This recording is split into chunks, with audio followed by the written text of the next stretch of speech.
আসসালামু আলাইকুম। জুলাই সনদ স্বাক্ষরের দিন জুলাই যোদ্ধাদের উপরে যে হামলা চালানো হয়েছে, সেই হামলা চালানোর পরে আর বলার অপেক্ষা রাখে না যে এই দেশে জুলাইয়ে যারা জীবন দিয়েছে, যারা এই দেশ স্বাধীন করেছে, তাদের ভবিষ্যৎ কী।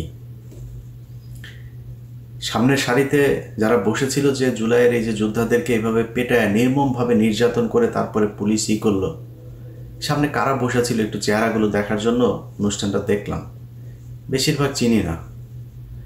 এমনকি যেই সব মানুষগুলো ধরেন 5 তারিখের পরপর আপনাদের প্রথম আমি বলেছিলাম যে এই সরকারটা আসলে ঠিক জায়গা থেকে সিলেকশন হয় নাই। এটা ওয়াকার, প্রথম আলো, ডেইলি স্টার, ভারত, তাদের সিলেকশনের মাধ্যমে এটা একটা বানানো হয়েছে এবং আসিফ নজরুল এটার মূল নিয়ন্ত্রণে। তার জন্য এই সরকার চাইলেও, ভালো যারা আছে তারা চাইলেও কিছু করতে পারবে না। ভালো তো নাই, এমনিতেই নাই। এক ডক্টর মোহাম্মদ ইউনুস, উনি তো আসলে এই 2 দিন যদি প্লেনে না ওঠে ওনার গুড়া কৃমিয়ে কামড়ায়। উনি তো এমনি ওনার বিদেশে থেকে ওনার অভ্যাস ছিল, হোটেলে থাকতো, ওনার ঘরে থাকতেও মনে হয় ভাল লাগে না। তো আর বাদ বাকি যেগুলো আছে ওনার পারিবারিক আত্মীয় স্বজন, শ্বশুরবাড়ির লোকজন, ওনার গ্রামীণ ব্যাংকের লোকজন, এগুলোর মিলায় একটা পারিবারিক সরকার, এনজিও সরকার বানায় তারপরে উনি দেশ পরিচালনা করছেন। আপনাদেরকে তো বলেছিলাম, তাই না? বলার পরে আপনারা কি করলেন? আপনারা বীরের মতো আমার বিরুদ্ধে ফেসবুকে পোস্ট করলেন আসিফ নজরুলের পক্ষে। আসিফ নজরুল আপনাদের আব্বা লাগে, আব্বার বাম্বু খাইতে এখন কেমন লাগে। আজকে যদি এই উপদেষ্টা পরিষদটাকে আপনি দেখেন তো কাদের এই 15 বছর আপনি হাঁচি কাশি দিয়েছে এরকম কোনো মানুষ আছে নাকি? লোক ছিল না দেশে? এই যে সাকিব আলী, তার ছেলেকে পর্যন্ত নির্যাতন করেছে শুধুমাত্র ডক্টর কনক সারোয়ারের এই টক শোতে আসার জন্য। প্রফেসর স্যার শহীদুজ্জামান স্যার দেখেন নাই চোখে? হাসিনুর রহমান ওনারে বসাইতে পারতেন না? ওই হাসান নাসের বসাইতে পারতেন না? কারোরে বসান নেই। আপনারা রাষ্ট্রপতিকে রেখে দিয়েছেন। আপনাদের সংবিধান সমুন্নত রাখতে হবে। আপনারা সেই সংবিধান সমুন্নত রেখে তারপর রাষ্ট্রপতিকে রেখে করবেন। বিপ্লবী সরকার করা যাবে না। কারণ হাসিনা যে পালাবে এই ঘটনা তো ওই দিনই 5 তারিখে হয়নি। যে এখন এক একজন এক এক রকমের কথাবার্তা বলে। ভাই, আমি 19-20 তারিখে আমি ভিডিও বানাই নাই, শেখ হাসিনা দেশে নাই, আমি গাইবি আওয়াজ দিই নাই, তো শুনেছি সে চলে যাচ্ছে। তো এই আলোচনা ভিতরে হচ্ছিল, এটা নিয়ে একটা সেকেন্ড বি প্ল্যান সি কি হবে সেগুলো নিয়ে তাদের ভিতরে পুরো তারা ঠিকঠাক। হঠাৎ করে জাম করে আসা 5 তারিখের 2 দিন আগে মোস্তফা সরোয়ার ফারুকী রাস্তায় নেমে গেল, যে কিনা সারা বছর হাসিনার আর মুজিবের গুণগান গাইল, হঠাৎ করে চলে আসলো। আপনার এমনিতেই মনে হয় এগুলো খুব অর্গানাইজড ওয়েতে করা হয়েছে। আপনারা কিছুই করেন নাই। আমাদেরকে এখন বলা হয় দেশে আসি না কেন। এক চান্দাবাজের এক ভিডিও পাঠাইলো একজন, এটা তো জাস্ট টাইম ওয়েস্ট এগুলোতে দেখা। ভিডিও পাঠাইলো, ভাই একটু দেখেন। চান্দাবাজ কয় যে আমরা তো দেশে গিয়েছিলাম, তোরা এত দেশপ্রেমিক হলে তুই দেশে যা চান্দা নিয়ে আসছিস। আমি ইলিয়াস এইখানে বসে থেকে তোর বিডিআর বাপদেরকে যা জিজ্ঞেস করিস যে ইলিয়াস কয়জনকে ছাড়িয়েছে, তোর আলেম বাপদেরকে যা জিজ্ঞেস করিস, সবশেষ শফিউর রহমান ফারাবিরে যা জিজ্ঞেস করিস তোর বাপের অবদান কী ছিল, অ্যাটর্নি জেনারেলকে যা জিজ্ঞেস করিস যে তোর এই বাপ কতবার অ্যাটর্নি জেনারেলের হাত পা চেপে ধরেছে যে ভাই এটার একটু শুনানিটা আগায় দেন, যা জিজ্ঞেস করা। তোর বাপ এখানে বসে এগুলো করেছে। তোর বাপ দেশে গেলে এগুলি করতে পারবে না, এই কারণে দেশে যায় না। আর তোরা দেশে গেছিস, তোদের সমস্যা নাই তো? আজ পর্যন্ত বলছিস নাকি তোরা ডিজিএফআইয়ের ভাতা খায়া তারপরে তোরা কথা বলিস টাকা পয়সার সমস্যা আছে? এই দিন থাইল্যান্ড, ওই দিন সিঙ্গাপুর, টাকা পাইস কই? তোর বাপের জমিদারি আছে, চোরের বাচ্চা।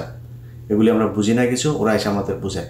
দেশে যাই না এই কারণে, কারণ আমরা রয়্যাল লোকজনদের চারিদিকে বসায় রেখে তারপরে আপনারা সুন্দর দেশ গড়বেন, সেই দেশে আমাদের তো টার্গেট তো না আওয়ামী লীগ না, আমাদের টার্গেট বিএনপি না, জামাত, কোনো কিছু না। আমাদের দেশে কোনো শত্রু নাই। আমার শত্রু ইসকন, আমার শত্রু ইন্ডিয়ার লোকজনদের সেট আপ করে সুন্দর করে আপনি বসায় রেখে তারপরে দেশ পরিচালনা করবেন, সেই দেশে আমরা যাব। এই দেশ পরিষ্কার না করা পর্যন্ত এই দেশ আমাদের জন্য জীবনে কোনোদিন এখানে কোনো কাজ করতে পারবো? কাজ দিচ্ছেন কোনোদিন? দিয়া দেখেন, যদি নাকি মিনিমাম 1 টাকার 1 পয়সার যদি নাকি কোনো সমস্যা সেখানে দেখাইতে পারেন, নিজের গলায় নিজে জুতা পরে তারপর ঘুরবো। কোনো সুযোগ নেই তো। কোনো একটা ভালো লোক ওইখানে যাবে, এই যে তারেক রহমানের মামলার যে রায় দেওয়ার জন্য তারে মাথায় পিস্তল ধরা হইলো, তার স্ত্রীর সাথে শেষ দেখাটা পর্যন্ত করতে পারে নাই। এই লোকটা বাইরে থেকে, স্ত্রীটা মারা গেল, সেই লোকটারে দুদকের চেয়ারম্যান বানাবো শুনলাম। লোকটা ঢুকতে দেয়নি, এই আসিফ নজরুলরা ঢুকতে দেয়নি, চুরি করতে পারবে না। এখন দুদকের কি করে? দুদক কোথায় কোন উল্টায় ফেলছে আমার একটু বলেন তো? কোনো কিছু নাই, মাঝে মধ্যে দু একটা আওয়াজ দেয়, এটা নিয়ে তাদের বিশাল আকারের একটা দেখাচ্ছে। এই হচ্ছে গিয়া দেশের অবস্থা। এই দেশে আমরা যাব, যাই কি করব? এখানে যা চাঁদাবাজি করবো তোদের মতো? তো ওরা এগুলি বলে মাঝে মধ্যে। এখন যাই হোক, এগুলি তো আর সবার কথার জবাব দেওয়ার সুযোগও নাই, সময়ও নাই। এগুলো বাদ দিয়েই যে কথাগুলো বলতে চাই, যে দেশ তো স্বাধীন হয়েছে আপনাদের রক্তের। আপনারা যে সাহস দেখিয়েছেন, এই সাহস ভাই আমি দেখাইতে পারবো না। আগে থেকেই সারেন্ডার করি। আমি যদি জুলাইতে দেশে থাকতাম, এইভাবে বন্দুকের সামনে আমি দাঁড়াইতে পারতাম না। এটা আমার নিজের অক্ষমতা স্বীকার করছি। আপনারা সেটা করেছেন, আপনারা দেশ স্বাধীন করেছেন, আপনাদেরকেই করতে হবে। আমি বলছি না যে দেশের সরকার উল্টায় ফেলতে হবে, আবার নতুন সরকার আসে তারপর নির্বাচন বাইরে যাবে। ভাই দরকার নেই। আপনারা কিছু দাবি ঠিক করেন। আপনারা সবাই তো সোল্ড হয়ে যান নাই, তাই না? আপনাদের এই উপদেষ্টাদের সাথে ভাই যত কিছুই হোক, যদি জিজ্ঞেস করেন আমারে যে 5 তারিখের আগের থেকে এখন ভালো আছি না, আল্লাহ অনেক ভালো রেখেছে 5 তারিখের আগের থেকে। এখনও মাঝে মধ্যে ঘুম থেকে ওঠার পরে আতকে উঠি যে শেখ হাসিনা কি আসলেই নাই। যখন মনে হয় না ঠিক আছে, ওকে ঠিক আছে, তখন মাথা ঠিক হয়।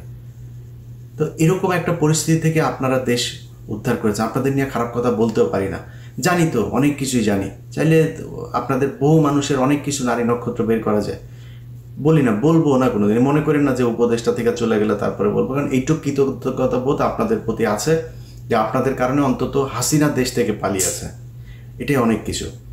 শুনলাম টাকা কামাই, তা আমি বল ভাই আপনারা এই টাকা পয়সা নিয়ে এতই শুরু, মানুষের টাকার দরকার আছে। ধরেন আমি আমেরিকায় থাকি, আমার যদি কেউ জিজ্ঞেস করে যে আমার হাতে যদি ভাই আমেরিকায় যদি একটা বাড়ি হয়, একটা গাড়ি থাকে, হাতে যদি মানে মোটামুটি 2-4 লাখ ডলার হাতে থাকে, জীবনে কিছু দরকার নাই। এখন আমার মনে করেন যে এখনই এই মুহূর্তেই যা আছে, আমি আল্লাহর রহমতে যা খেতে ইচ্ছা করে খাই, মানে সমস্যা হয় না তো কোনো কিছুতে। ধরেন আমার এখন 4,000 কোটি টাকার মালিক হইলাম, আমি এর চাইতে বেশি খাইতে পারবো। ওইটা টেনশন ভাই, আমার দিয়ে জীবনে কোনদিন এটা সম্ভব না। আমার বহু মানুষ ভাই ব্যবসা করে এই করে, ভাই আমার এটারে এই ঝামেলা আমি যাইতেই চাই না। আমার অনেক টাকা হোক, এটা আমি চাই না, কোনোভাবেই চাই না। তো আমি তাদেরকে জিজ্ঞেস করলাম যে ভাই এই টাকা পয়সা তো এরকম করছেন কেন? আমার জবাব দিল, ভাই দল পরিচালনা করার জন্য তো টাকা টুকার দরকার। জুলাই আগস্টে তারা সারা দেশে ভ্রমণ করলো না, এই যে কত জুলাই আগস্টে, তো ওই সময় হঠাৎ করে গোপালগঞ্জে যখন তাদের প্রোগ্রামটা, তো আমি তাদের বললাম যে ভাই আপনারা গোপালগঞ্জে যাবেন তো রেডি হয়ে যান নাই কেন? বলছে ভাই আমরা লোকজনও নিতে পারিনি ঠিক মতো, আমাদের ফান্ড শেষ। সম্ভবত বরিশাল থেকে তারা গোপালগঞ্জে এসেছিল, অথবা এটা কি মাদারীপুর থেকে গোপালগঞ্জে গিয়েছিল, আমার ঠিক মনে নেই, দুইটার একটা হবে। তো আমার তখন আবার বাংলা এডিশন উদ্বোধন হবে, যে কারণে ওদের সাথে কথা হচ্ছিল। তো ওরা আসার চেষ্টা করেছে, শেষ পর্যন্ত করতে পারেনি। এখন আমার বললো যে ভাই এই ব্যাপার, টাকা আমাদের ফান্ড নেই। তা বললাম এই যে টাকা পয়সা করলেন এত টাকা, এগুলি ভাই ওনারা টাকা পয়সা দেন না। কেউ টাকা তুরস্কে পাঠিয়েছে, কেউ কানাডাতে পাঠিয়েছে, কেউ পর্তুগালে পাঠিয়েছে, অস্ট্রেলিয়াতে পাঠিয়েছে, আরও বেশ কয়েকটা দেশের নাম বলবো। এক একজন এক এক জায়গায় গিয়ে তারপরে এই টাকা পয়সা পাঠিয়ে যার যার টাকা শেষে নামছি। এখন এই যে এটা হইল, ধরেন আপনাদের ভেতরে 5 জন 10 জন বা ধরলাম 100 জন মানুষ আপনারা টাকা পয়সা নিয়ে এই বাস খুব মানে মজা করে খাইতে পারলেন। আচ্ছা ভাই এই দেশটার নিরাপত্তাটা যে আপনি ঠিক করলেন না, আপনি মনে করেন 5,000 কোটি টাকার মালিক হইলেন, বিদেশে গিয়ে তারপরে সারা জীবন বসে খাবেন? মঈনুদ্দিনের টাকার অভাব আছে? যে পরিমাণে ধান্দাবাজি সে করে গিয়েছে 1/11-এ, বহুত টাকা। জিজ্ঞেস করেন তো কেমন আছে, ফোন দিয়ে যাইনেন ভাই কেমন আছেন, আমেরিকাতেই তো আছেন, খুব আরামেই তো আছেন, তাই না? জিজ্ঞেস করেন তো কেমন লাগে। এত মজা না বিদেশের জীবন। আমাদেরকে যখন কথায় কথায় এই জুলাই আন্দোলনের বিষয়ে কথাবার্তা বললে আমরা দেশ অস্থির করতে চাই। ভাই, আমরা দেশ কোনোদিন অস্থির করতে চাই নাই, আজকে দেশ অস্থির। আমরা যেগুলো নিয়ে কথা বলেছি সেগুলোর সরান নাই, সেই কারণে আজকে দেশ অস্থির। এই যে স্বরাষ্ট্র উপদেষ্টা, এ হলো ওয়াকারের সাথে প্রতিদিন তার আপডেট জানায় কি হবে, কালকে কি করতে হবে, কোন ওসিরে। ওই দিন এক পুলিশের অফিসারের সাথে কথা হচ্ছে, অফিসার কয় যে ভাই বাথরুমে যাই, বাথরুমে যাওয়ার পরে আবার ফের এসে চেয়ারটা পাবো কি না, এটা মানে মনের ভিতরে একটা ভয় থাকে, বাথরুম থেকে বের হওয়ার পরে চেয়ার নাই হয়ে যেতে পারে। এইভাবে পুলিশ কাজ করতে পারে নাকি? পুলিশটারে এই স্বরাষ্ট্র উপদেষ্টা আর ওই যে খোদা বক্স, এই খোদা বক্সও দুইটাই মিলাও বাক্সর মধ্যে পুলিশটা ঢুকায়া আচার বানায় পুরা এই যে চানাচুর ভাজা দিয়ে তারপর খেয়ে ফেলছে। পুলিশের মধ্যে কোনো মানে তাদের ভিতরে এখন কাজ হয়েছে যে কত টাকা খাওয়া যায়, কেমনে খায়াটায়, কখন কোন চেয়ার সরে যায়, চেয়ার থাকতে থাকতে যেই কয় টাকা খাইতে চাই। এটা হচ্ছে অবস্থা পুলিশের। এইভাবে চলছে দেশ। তো আমরা আপনাদেরকে 5 তারিখের পরপর বলেছিলাম যে এই মানুষগুলোকে সরাইতে হবে। সরাইতে আপনারা চানও নাই। আপনি এই দেশটা যে স্বাধীন হইল, কারা শত্রুটা কারা ছিল আপনার? ভারত ছিল না? আপনি বলেন তো, এই জুলাই যোদ্ধারা, আপনাদের সবাইকে দোষ দেওয়া লাভ নেই, মানে আপনাদের নেতৃত্বের কথা বলছি। আপনাদের নেতৃত্ব কোন ইস্যুটা নিয়ে হঠাৎ করে হাইকোর্টের এখানে হাসনাত আবদুল্লাহ একিয়ে দিল, সবাই রাজুতে চলে আসে, হাইকোর্টে যায়, তাপ করে 15-20 জনকে আপনারা ফেলাই দিলেন। আর ফেলান নাই কেন? আর কোথায় যান নাই কেন? এই যে বিডিআরের লোকগুলি এতদিন ধরে জেলে থাকলো, আমি তো ওদের সাথে আমার মানে পারিবারিকভাবে তাদের সাথে আমি জড়িত, কারোর কাছে শুনি নাই আপনারা কোনো দিন এর এইটা হইলে আমার ফোন দেবে, ওইটা হইলে আমার ফোন দেবে। সারাদিন আমি বিডিআরের অন্তত 10টা ফোন রিসিভ করি, কখনো বিরক্ত হই না তাদের প্রতি। হয়তো ফোন ধরতে পারি না মাঝে মধ্যে, বিরক্ত হই না, কারণ এই মানুষগুলির উপরে যে নির্যাতন হয়েছে, মানুষগুলির পাশে আপনাদের থাকা উচিত ছিল না? থাকেন নাই। ওই যে ফেনীতে 16 জন এখন পর্যন্ত কন্ডেম সেলে, যাইতে পারতেন না? যান নাই। এখনও আলেমরা জেলে, আপনি জানেন? ওই যে বিশেষ সন্ত্রাস বিরোধী আইন, সেই আইনে এখন পর্যন্ত এই যে হঠাৎ করে বলল যে এই আমেরিকান দূতাবাসে নাকি কারা নাকি নাশকতা চালাবে, সোয়াদ যায় হাজির। আপনি জানেন সিটিটিসির প্রধানের চেয়ারে কারে বসানো হয়েছে? এসবি প্রধানের চেয়ারে কে সেটা জানেন? এসবি প্রধান মানে এই যে এত কিছু ঘটে, এত মানুষ বের হয়ে যায় ওই বর্ডার দিয়ে এয়ারপোর্ট দিয়ে, আপনি কি করেন? সবশেষ দিলীপ আগারওয়াল প্রায় 10টা মামলা, আস্তে আস্তে চুপচাপ করে তারপরে তারা জামিন দিয়ে দিল। 680 কোটি নিয়ে আসিফ নজরুল তারা জামিন দিয়ে দেশ থেকে বার করে দিলেন। কেউ জানেন না আপনারা জামিনগুলো হইলো, এটাও জানাইতে পারলেন না আমাদেরকে। আপনারা মানে কল্পনাও করিনি যে সে এইভাবে জামিন নিয়ে নেবে। তো এটা নিয়ে আপনাদের বিস্তারিত জানাবো আমি এই সপ্তাহের ভেতরেই। এই হচ্ছে গিয়ে দেশের অবস্থা এখন। ভাই, আপনাদেরকে নিয়ে যত সমালোচনা করি, সমালোচনার পরে একটা জিনিস আমারে বলতে হবে যে আপনাদের ভিতরে সবাই অমানুষ না, সবাই স্বার্থের জন্য বন্দুকের সামনে দাঁড়ান নাই। আপনাদেরকে এক হইতে হবে, দাবি জানাইতে হবে, এই জায়গা আমাদের ঠিক করতে হবে। এই জায়গা যদি ঠিক না করে সরকার, আবার দাঁড়াইতে হবে। এরা চুরি করে এরা সব ভদ্র শয়তানের মতো করে আমাদেরকে মাঝে মধ্যে সরকারের থেকে খুব ঊর্ধ্বতন, একদম সরকারের সর্বোচ্চ লেভেলের একজন, গত জুন মাসে আমার সাথে তার একটা মিটিং হইল, তো সে আমারে কাজ দিল। কাজ হয়েছে আগস্টের 5 তারিখ থেকে আগস্টের 15 তারিখের মধ্যে ওয়াকারকে ফেলে দেওয়া হবে। তো খুব জোর প্রচেষ্টা চালাইতে হবে ইলিয়াস ভাই। চালাইলাম, কই ফালাইলেন না তো, ওয়াকারে তো আপনারা সরাইলেন না। আচ্ছা, সরাই সে আবার ওই সময় বলছিল যে ইলিয়াস ভাই আপনাদের হেল্প লাগবে, আপনারা একটু সোশ্যাল মিডিয়াতে এটার ব্যাপারে একটা জনমত গঠন করেন। ওয়াকারের ব্যাপারে জনমত গঠন করা শেষ, ওয়াকারে আপনারা ফেলতে হবে। সে বলছিল যে অনেক ইফ বাট এগুলো থাকবে, এটা করা যাবে কিনা, বাট একটা চেষ্টা তারা করেছিল, করতে পারেন নাই। আচ্ছা, ধরেন আমি সেনাপ্রধানরে সরানো খুব কঠিন। আচ্ছা, আপনার আশপাশে চোর বাটপাট দিয়ে ভরা, মানে সবাই জানে যে ওরা চুরি করে, তাদেরকে সরাইতে পারেন নাই। আমার একটা দেশ বলেন তো, মিডিল ইস্টের এই দেশের মানুষগুলোই তো কষ্ট করে, এদের কারণে এই যে আপনি এখন রিজার্ভ না, শহরের বাচ্চারা তোরা সব কটা টাকা করছিস, পাচার করছিস। এই গত 1 বছরে শেখ হাসিনার সময়ের যে কোনো সময়ের চাইতে বেশি টাকা পাচার হয়েছে গত 1 বছরে। তো তোরা যে পাচার, এই যে সবশেষ দিলীপ আগারওয়ালার যে টাকা পাচার হইলো না, এই টাকাও পাচার করেছে আমাদের চুয়াডাঙ্গার টরিক। ওর মাধ্যমে ওর সিঙ্গাপুরের ব্যবসা ওগুলি দেখায়, ওইখানে টাকা ভাগাভাগি হয়েছে। পাচার করলি, প্রতিটা উপদেষ্টা টাকা পাচার করেছে। ওরা কয় আমাদের সেফ এক্সিট লাগবে না। সেফ এক্সিট, তোরা সেফ এক্সিট কই নিয়ে দিবে? তুই কই যাবি? ডিম একজনের মাথার উপরে তো গেছে, দেখছিস না? ডিম পিছন দিয়া নিচে দিয়া ঢুকানো হবে। কই যাবি তোরা? কই আসবি? পৃথিবীর কোন দেশে যাবি? বিএনপি পেটাবে, আওয়ামী লীগ পেটাবে, শিবির পেটাবে, এই জুলাই আন্দোলনের এরা পেটাবে, সাধারণ মানুষ পেটাবে, জেনে যাবে ডিম ঢুকানো হবে ওইখানে। সেফ এক্সিট মারাইতে আসছিস?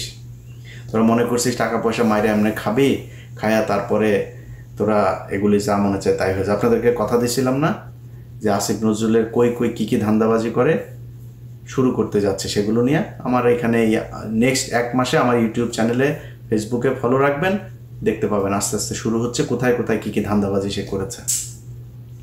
তো এই এদেরকে নিয়ে আপনারা যারা জুলাই আন্দোলনে নেতৃত্ব দিয়েছেন, যারা যুদ্ধ করেছেন, আহত হয়েছেন, আপনাদের কাছে অনুরোধ থাকবে আপনারা এখন আলাদা আলাদা না, এই মঞ্চ ওই মঞ্চ, এত মঞ্চরঞ্চ না ভাই, এক জায়গায় এক হইতে হবে, বলতে হবে যে আমাদের এই নেতৃত্বের এই সমস্যা, এরা এই কাজ করে না, আমরা যেটার জন্য দেশ স্বাধীন হয়েছে সেই কাজগুলো করে না, বাদ ওগুলি আপনারা করেন নতুন করে। আপনারা কি জানেন যে এনসিপি, বিএনপি এবং জামাতের, আমি নাম ধরে বলতে পারি, কয়েকজন একদম মানে শুধুমাত্র তারা ইটা দিতে হবে, ওই নমিনেশন দিতে হবে, তার আসন ছেড়ে দিতে হবে, এরকম এই পর্যন্ত আমি 7 জনের তালিকা পেয়েছি। আরও হয়তো বা তাদের 3-4 জন 5 জনকে হয়তো দিবে, সব মিলে সর্বোচ্চ 15 জন হইতে পারে, তাদেরকে দিবে। আপনাদের কথা চিন্তা হবে, তারা এমপি হবে, এমপি হয়ে পরের 5 বছরে তারপরে আরও কিছুদিন খাবে। এই হচ্ছে তাদের মানে উদ্দেশ্য, ভবিষ্যৎ পরিকল্পনা আর কি। আপনাদের পরিকল্পনা যদি সেটা না হয়, নির্বাচনের আগে আপনাদের সেই দাবি জানাইতে হবে। আপনারা জুলাই আন্দোলন করেছেন, আমি যেহেতু ভাই আন্দোলনের সাথে ছিলাম না, আমরা কিছু না, আপনারা করেছেন, আপনারাই সেটার ব্যাপারে বলতে হবে। আপনাদের এখানে কারা কারা ধান্দাবাজি চাঁদাবাজি করছে, যারা জুলাই আন্দোলনের মানে বিরুদ্ধে বিপরীত দিকে গিয়ে দাঁড়িয়েছে, এই মানুষগুলোর ব্যাপারে আপনারা করেন, কথা বলেন, প্রতিবাদ করেন। একটা বড় ধরনের ঝাঁকি না দিলে এই সরকারের মানে হবে না। সেখানে যদি তারা গুলি করবে, গুলি করুক, আপনারা তো গুলি খান, মানে আমি আমার কথা আগে বলে আমার আবার বলবে যে তুই বিদেশে বসে তারপরে করিস, এগুলো আমার আবার বলতে পারে যে না, বলে নেবে। আমার এত সাহস নাই, গুলির সামনে দাঁড়াইতে পারবো না। আমি ভাই খুব নিরীহ টাইপের লোক, আমার সাহস নাই, আগে বলে রাখি। যারা দেশে আছেন আপনাদের কি করতে হবে। সো যদি তারা গুলি করে আপনাদেরকে, হাসিনা পারছে নাকি রাস্তা থেকে সরাইতে পারে নাই। তো ন্যায্য দাবি এই দেশের প্রতিটা মানুষ আপনাদের সাথে আছে। এই দেশের সব মানুষ এখনো বিক্রি হয়ে যায় নাই, অমানুষ হয়ে যায় নাই। মানুষ চোখের সামনে দেখছে যে এতগুলো মানুষ মারা যাওয়ার পরে একটা দেশ কোথায় যাওয়ার কথা, আর সেই দেশটা যাচ্ছে কোথায়। এখন আওয়ামী লীগ মাঝে মধ্যে বলে, দেখছিস এই সময় আওয়ামী লীগ বলার সুযোগ পায়, দেখ দেশ এই হচ্ছে ওই হচ্ছে, হাসে তারা। তো আওয়ামী লীগের লোকজনের সবশেষ বলে ভিডিওটা শেষ করি। শোন, তোদের জন্ম হয়েছে তোদের বাপের পিছন দিয়া, তোদেরকে কোনো মানুষের পয়দার যে জায়গা আছে, তোদের মানুষ হওয়ার জন্য যা যা প্রয়োজন, ওই মানুষ হওয়ার কোনো ক্যাটাগরির মধ্যে তোরা পড়িস না। তোদের এখন যদি এই দেশ যদি আরও খারাপ হয় না, তো শেখ হাসিনার মতো হইতে পারবে। মানে পৃথিবীর সবচেয়ে খারাপ দেশের মধ্যে যাওয়া শেখ হাসিনা বানাইতে পারবি না, যেই দেশে তার নিজের দেশের সেনাবাহিনীরে একটা ঘরের ভেতরে বন্দি করে রাখে, পুলিশরে বন্দি করে রাখে, আলেমরে বন্দি করে রাখে। সেই দেশ তো নাই এখন, অনেক সমস্যা আছে, ওই জায়গায় যায় নাই, যাইতে দেওয়া হবেও না। ধৈর্য ধর।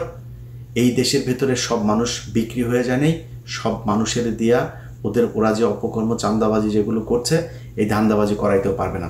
যারা আজকে করছে তাদের বিচার এই দেশে হবে, আজকে হোক কালকে হোক। আর ডক্টর ইউনূস যদি বাংলাদেশে ওই জিয়া অরফানেজ ট্রাস্ট এইটার এই দুর্নীতির জন্য যদি নাকি রাষ্ট্রপ্রধান হিসেবে খালেদা জিয়ার বিচার হয়, তোমার বিচারও হবে। তুমি সব চোর বাটপার নিয়ে এনজিওগ্রাম, তোমার পারিবারিক আত্মীয় স্বজন, শ্বশুরবাড়ির লোকজন নিয়ে তারপরে তুমি সরকার চালাবা, আর তোমার উপরে কোনো দায় আসবে না। এগুলো নিয়েও এই দেশে বিচার হইতে পারে, ওই দিনের কথা ভুলে যাও না। এই দেশে বহু ঘটনা ঘটেছে, বহুদিন পরে বিচার হয়েছে।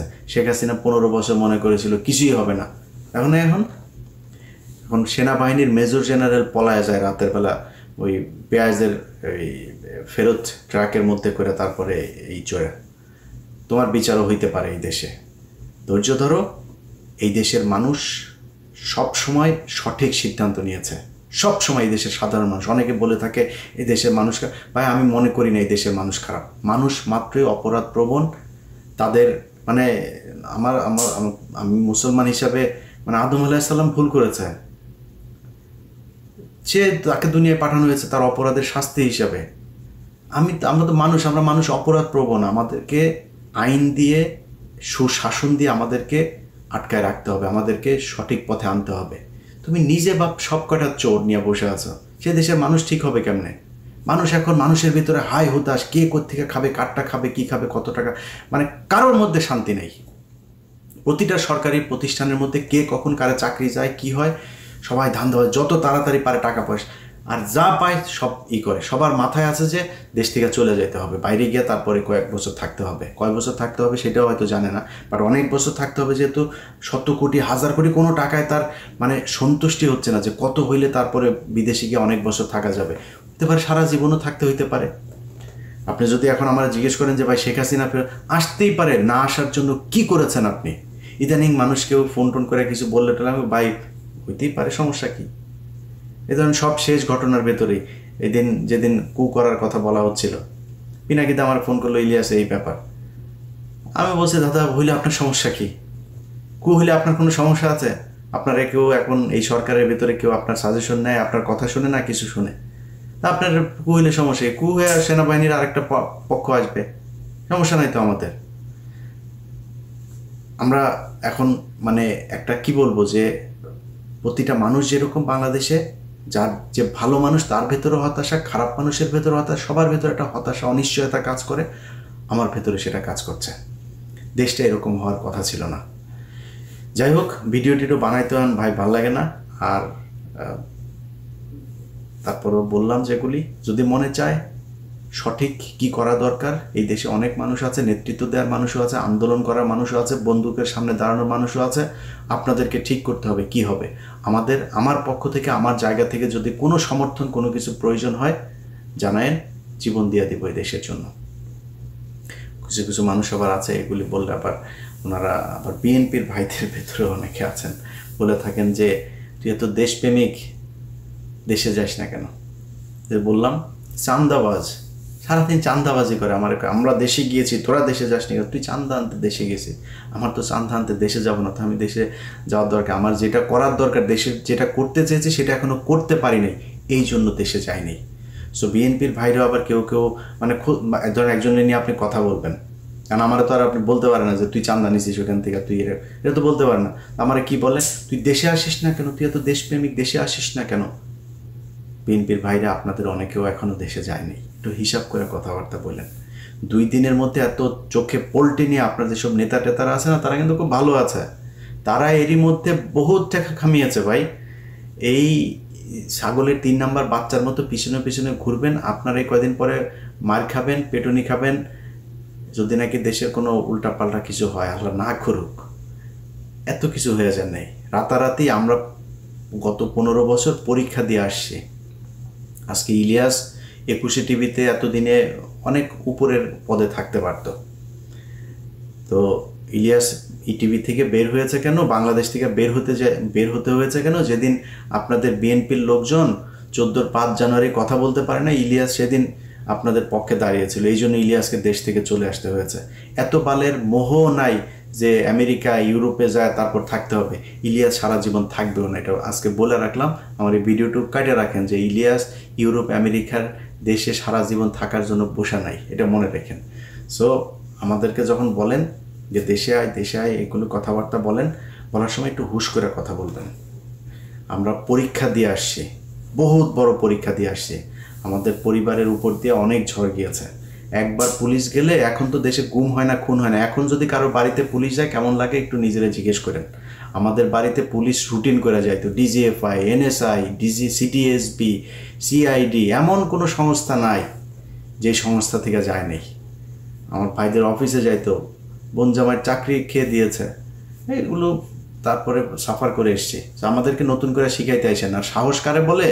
সাহস ওই 5 জনের নির্বাচন দেখেন, ইলিয়াসের ওই ইটিভির ইয়েতে যায়েন, আর্কাইভে যায়েন। আপনারা তো এখন ইউটিউব দেখেন, ইউটিউবের যুগের আগের সাংবাদিক আমরা ছিলাম। ওই আমি কি সাংবাদিকতা করতাম 21-এর চোখের আগেও বহুত আর্কাইভে আছে, ওগুলি দেখে আসেন। ইলিয়াসকে কথা বলার সময় হিসাব করে বললেন। এখানে বহু বিএনপির ভাইদেরকে দেখেছে, আওয়ামী লীগের লোকজন এসে ব্যানার ট্যানার কায়রা ধাক্কায় টাকায় সরাই দিছে। আমরা ভাই বুক ফুলায় এখানে চলছি, কোনোদিন চুপ হয়ে যায়নি। একটা দুইটা না, বহু কিছু করে ফেস করে থাকতে হয়েছে। এখানে জঙ্গি বানিয়েছে, অনেক কিছু বানিয়েছে, এগুলো নিয়েই তারপরেও দেশের কথা বলেছে। অতএব পরীক্ষা নিতে আসেন না, পরীক্ষায় বহু আগে পাশ করে আসছে, ওই পরীক্ষাও নতুন করে নিতে গেলে হবে না। নিজেরা ঠিক হন, দেশটারে ঠিক হইতে দেন। ভাই খাইতে পারবেন, কয়দিন পরে খায়েন, কোনো সমস্যা নাই। আওয়ামী লীগ মুক্ত ইন্ডিয়া মুক্ত করেন। আপনাদের সমস্যা আওয়ামী লীগ ছিল না, আপনাদের সমস্যা ছিল ইন্ডিয়া। খালেদা জিয়া জেলে, হাসিনা জীবনে খালেদা জিয়ার জেলে পাঠাইতো না যদি ইন্ডিয়া না করতো। সাকা চৌধুরীর কোনোদিন হাসিনা দিত না। হাসিনা তো মানে ছিল আপনার, মানে স্বপ্ন ছিল হাসিনার বাপের, হাসিনারে সাকা চৌধুরীর কাছে বিয়ে দিবে। খারাপ সম্পর্ক ছিল না তাদের সাথে। ফাঁসি দিয়েছে ইন্ডিয়া, দিয়েছে জামাতের লোকজনরে দেয় নেই, ইন্ডিয়া ফাঁসি দিয়েছে। তো আপনাদের শত্রুকে এটা চিনেন, এটার জন্য যারা আওয়ামী লীগের হয়ে ইন্ডিয়ার হয়ে কাজ করেছে তাদেরকে সরান প্রশাসনের বিভিন্ন জায়গা থেকে। যদি না সরান, সামনে আরও অনেক বিপদ। এই যে আগুন টাগুন ধরছে, এগুলো ছোটোখাটো বিষয়, পাগল বানায় ফেলবে। আপনি ওই রয়ের ডিজিএফআই দিয়ে, রয়ের ফর্মুলা সব তারা জানে, এগুলো দিয়ে এটা করতে পারবেন না। একটা ভদ্রলোক আছে যে এই সেনাবাহিনীর চিটাগাঙে 24 ব্যাটালিয়নের আপনার কি বলে জিওসি, তো ওই লোকটারে মনে করেন যে মানে আমি জানি না এ আসে কিভাবে ওই জায়গায়। এখনো পর্যন্ত ডিজিএফআই লোকজন যত আকাম কুকাম চিটাগাং কেন্দ্রিক করে, আমার মনে হয় এই লোকের মাথা মতো নষ্ট হয়। ওই লোকটা দেশপ্রেমিক। এই 24-এর আন্দোলনে ওই লোকই প্রথম সেনাবাহিনীর সবচেয়ে জেনারেলদের ভেতরে উনিই প্রথম কথা বলেছেন যে না, আমরা এটা করা যাবে না। তো এই টাইপের লোকজন কিছু আছে, এরকম সব জায়গায় চাই যে দেশটা ঠিক হোক, দেশটা ভালো থাকুক। এই ডিজিএফআইয়ের যেই নাটক টাটক, আগুনের নাটক যা যা আছে, এগুলো দিয়ে দেশের মানুষের জীবন সম্পদ নষ্ট হওয়া, দেশকে অস্থিতিশীল করে তোলা, নভেম্বরে ডিসেম্বরে তফসিল ঘোষণা হলে সেই কেন্দ্রিক বিভিন্ন ধরনের কাজকর্ম, এগুলো করতে হইলে ভাই ওদেরকে সরাইতে হবে। আমাদেরকে যারা বলেন আমরা অস্থিতিশীল করতে চাই, আমরা দেশকে সত্যি খুব খুব ভালো সব জায়গার মানুষ, আপনি প্রবাসে যারা থাকে, এই যে মিডল ইস্টের মানুষগুলো, তাদের টাকায় এই দেশ চলে, খোঁজ নেন তো যায়। এই মানুষগুলির কাছে জিজ্ঞেস করেন যে একটা মানুষের কোনো পরিবর্তন হয়েছে? একজন মানুষ পাসপোর্ট করতে গেলে আগে যেই ধরনের হ্যাচেল হইতে হয় না, টিকিট সেই টাকা দিয়ে যায় না, যে কয় টাকা দিয়ে সৌদিতে যেত তার চেয়ে কম টাকায় যায়। মালয়েশিয়ার সেই সিন্ডিকেট কিছু হয়েছে কিনা, সেই সিন্ডিকেটের সব কটাকে আসিফ নজরুল করে দিয়েছে, আবার নতুন সিন্ডিকেট, সে আগের মতো, সে একই টাকা খরচ হচ্ছে। কার কি উপকার হয়েছে? এই পুরো দেশের কোন জায়গায়, আমাকে একটা জায়গায় দেখান যে এই জায়গাটাতে কারোর পরিবর্তন হয়েছে? কিচ্ছু হয়নি, যা যেমন ছিল তেমনই চলছে। এইভাবেই দেশ, কোনোদিনও আমরা যেটা চাই সেটা হবে না। অতএব যারা মনে করেন অস্থিতিশীল, আপনারা যারা কিনা এদেরকে বসিয়ে রেখেছেন, তাদেরকে কোশ্চেন করেন কারা অস্থিতিশীল করতে চায়। যাই হোক, সবাই ভালো থাকেন, আল্লাহ হাফেজ।